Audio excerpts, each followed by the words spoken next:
Bonjour et bienvenue à cette deuxième vidéo concernant la formation CCNA. Donc le deuxième lab, ça s'intitule Navigate the iOS.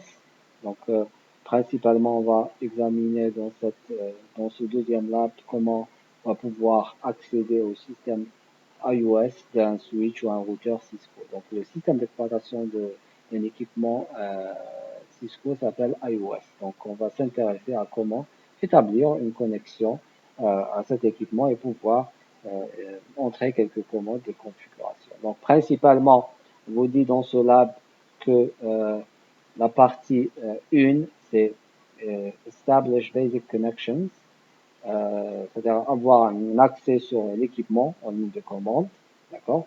Ensuite, on va explorer les différents modes au niveau de l'iOS et on va terminer par configurer l'horloge ou le temps au niveau de l'équipement en question. D'accord. Donc, essayons de euh, répondre à ces instructions, à ces questions ensemble.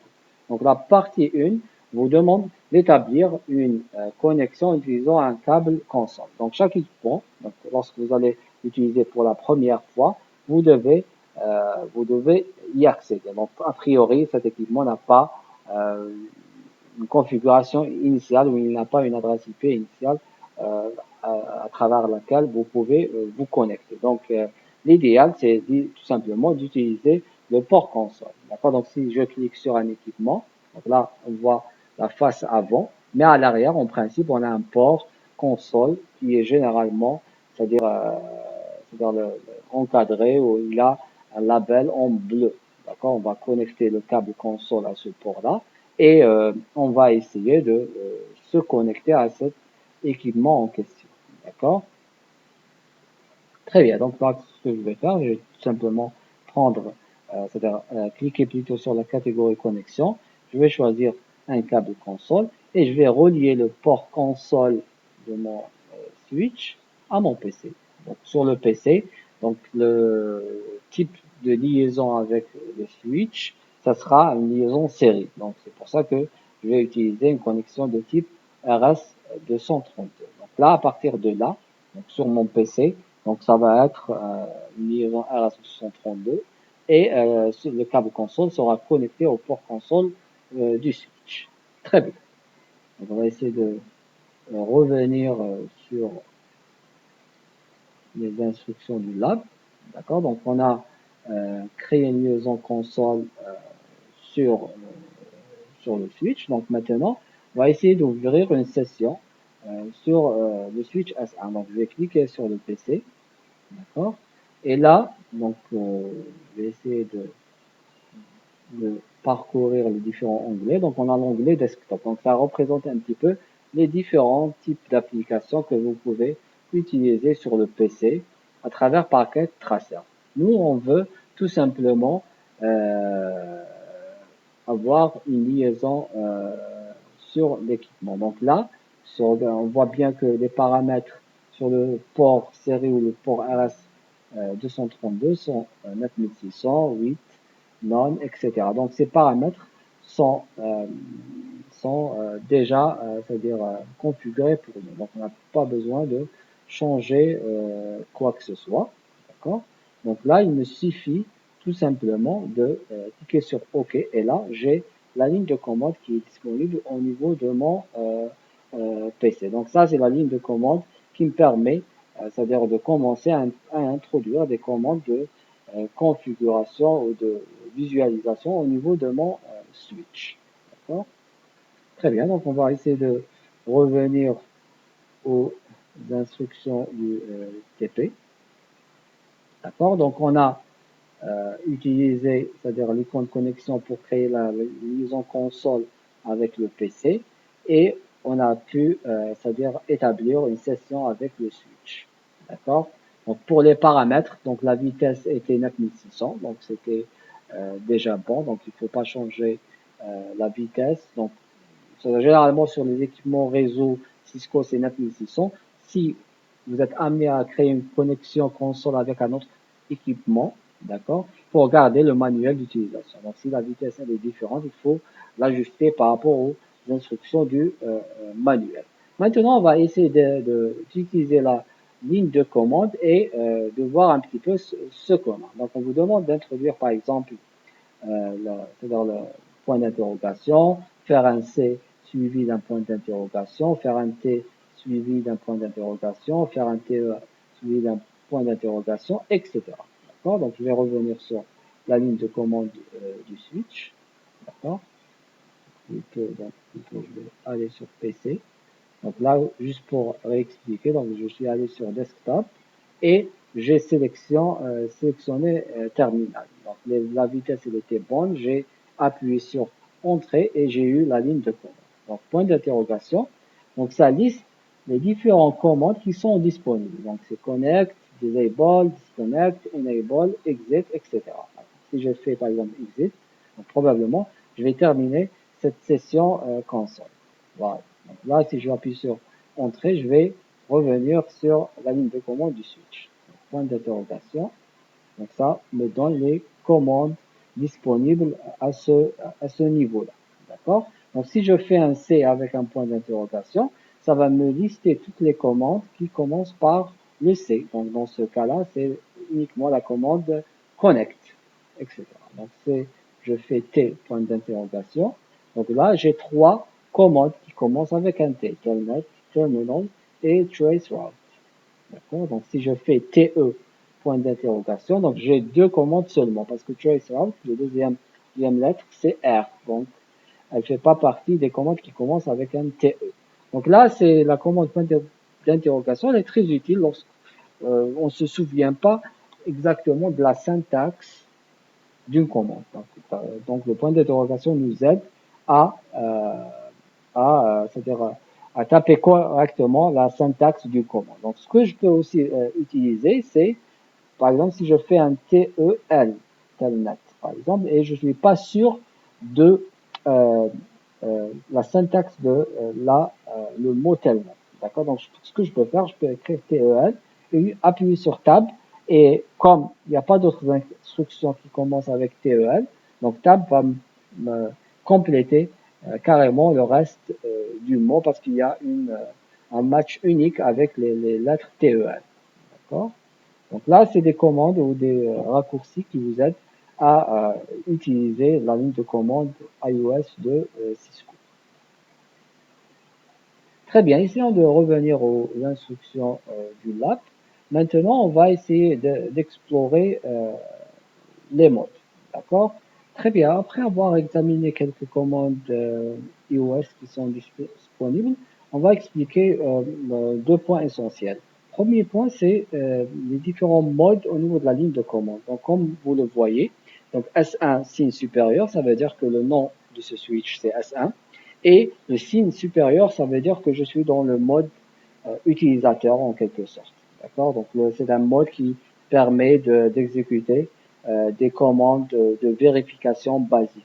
D'accord? Donc, je ne peux pas vraiment faire grand chose au niveau de ce mode. Donc là, pour que je puisse commencer à configurer mon switch, il faudrait que je passe à un mode qui me donne accès à des commandes privilégiées. Donc, c'est ce qu'on appelle le mode privilégié. Donc, tout simplement pour passer au mode privilégié, c'est la commande enable. D'accord? Enable. Et vous tapez entrée. Donc, normalement, dans un switch ou un routeur qui est en production, normalement, ce mode est protégé par un mot de passe. D'accord? Donc, vous devez avoir le mot de passe concernant le mode privilégié pour pouvoir y accéder. Donc là, comme c'est un switch sans configuration, donc avec une configuration usine, d'accord? Donc, on n'a pas encore un mot de passe configuré pour le mode privilégié. D'accord? Donc là, le dièse représente, me dit que tout simplement, je suis dans le mode privilégié. Donc, si je tape point d'interrogation, vous voyez très bien que j'ai accès à plus de commandes par rapport au mode utilisateur. Donc, pensez au mode privilégié, c'est comme le mode administrateur au niveau d'un système Windows ou Linux. D'accord? Donc, ça vous donne accès à plus de pouvoir. D'accord? Donc là, j'ai accès à plus de commandes au niveau du mode privilégié. Donc on a vu le mode utilisateur, le mode privilégié. Donc il y a un troisième mode qui est le mode configuration. C'est-à-dire si je veux commencer à configurer mon switch, Donc, je pourrais pas le faire à partir du signe dièse. Il faudrait que j'accède au mode configuration. Donc, pour accéder au mode configuration, c'est la commande tout simplement configure terminal. D'accord? Donc, on voit très bien que, c'est-à-dire la ligne de commande a changé. Donc, on va entre parenthèses config, ça veut dire tout simplement que je suis dans le mode configuration. Donc, je suis toujours dans le mode privilégié et à l'intérieur, il y a un autre mode qui est le mode configuration. Donc, si je fais un point d'interrogation, encore une fois, je vois que j'ai encore un menu de commande différent par rapport au mode privilégié. Donc, comment je peux revenir au mode précédent? C'est tout simplement avec la commande exit, d'accord? Ou bien, donc si je reviens sur le mode configuration, donc je peux utiliser les flèches en haut et en bas pour visualiser les commandes que j'ai insérées au préalable. D'accord? Donc je reviens en mode configuration et je peux aussi faire un CTRL Z. Voilà. Très bien. Donc c'est comme ça que je peux basculer entre le mode privilégié et le mode configuration. Je pense que la dernière étape maintenant est tout simplement de configurer l'horloge, c'est-à-dire le temps ou l'heure plutôt au niveau de ce switch. Donc essayons de faire ça. Donc essayons de visualiser tout d'abord l'heure actuelle et après on va voir comment on va configurer l'heure. Donc euh, je dirais, c'est-à-dire logiquement, c'est-à-dire la configuration de l'heure existe dans le mode configuration, mais là, c'est-à-dire la commande clock, elle est sur le mode privilégié. Donc, si vous faites clock, vous voyez très bien que la commande, elle est disponible. Donc, si je fais point d'interrogation, donc ce qui vient après clock, c'est 7.